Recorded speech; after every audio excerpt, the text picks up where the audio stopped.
Good morning, children. Today we will continue the chapter number 11. Okay, हम लोग chapter number 11 पढ़ रहे थे. Okay, now chapter 11 में हम लोग दो तरह के changes पढ़े थे हमने. First is physical change and second is chemical change. Now in this period we will learn about the solutions. आज हम लोग solutions के बारे में पढ़ेंगे. Okay. A solution is formed when a substance dissolve in a liquid. एक solution तब बनता है जब किसी सब्सटेंस को हम किसी लिक्विड में डिसॉल्व करते हैं, मीन्स घोलते हैं. Okay, solids and gases which dissolve in a liquid are said to be soluble in the liquid.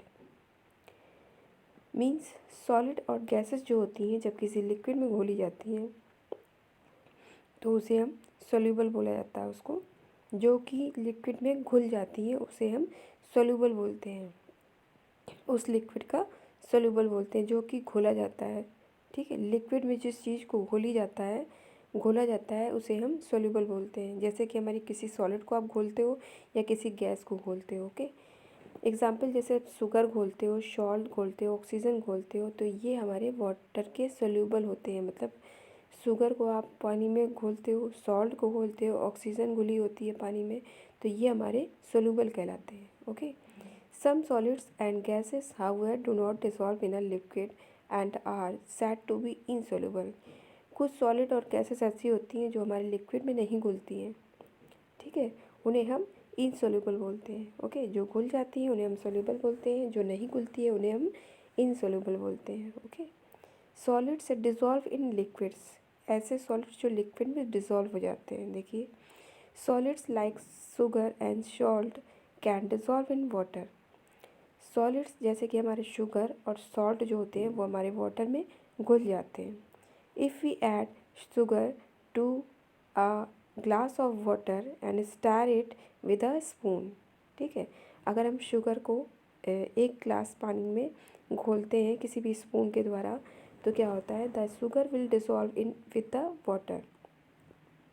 तो शुगर जो होती है वो वाटर में घुल जाती है. The resulting sugary water is the solution. Result क्या होता है, जो सुगरी वाटर होता है वो हमारा एक सॉल्यूशन बन जाता है.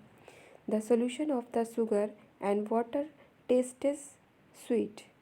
मीन जो सॉल्यूशन होता है शुगर का और वाटर का वो टेस्ट में कैसा होता है, मीठा होता है. Okay, the solid which has dissolve in a liquid is the solute.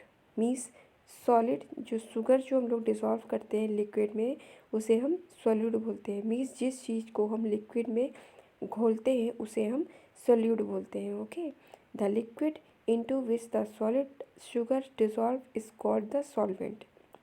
Means और जिसमें हम घोलते हैं मतलब सॉलिड को जिसमें घोलते हैं उसे हम सॉल्वेंट बोलते हैं. जैसे कि वाटर में हम शुगर घोलते हैं तो वो हमारा सॉल्वेंट कहलाता है.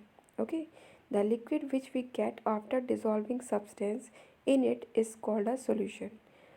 मीन्स सॉल्यूट को हम सॉल्वेंट में घोलते हैं, उसके बाद जो भी चीज़ बनती है उसे हम सॉल्यूशन बोलते हैं. ओके, जैसे कि हमने सॉल्ट को वाटर में मिलाया तो उससे जो भी चीज़ बनी उसे हम सॉल्यूशन बोलेंगे. ओके,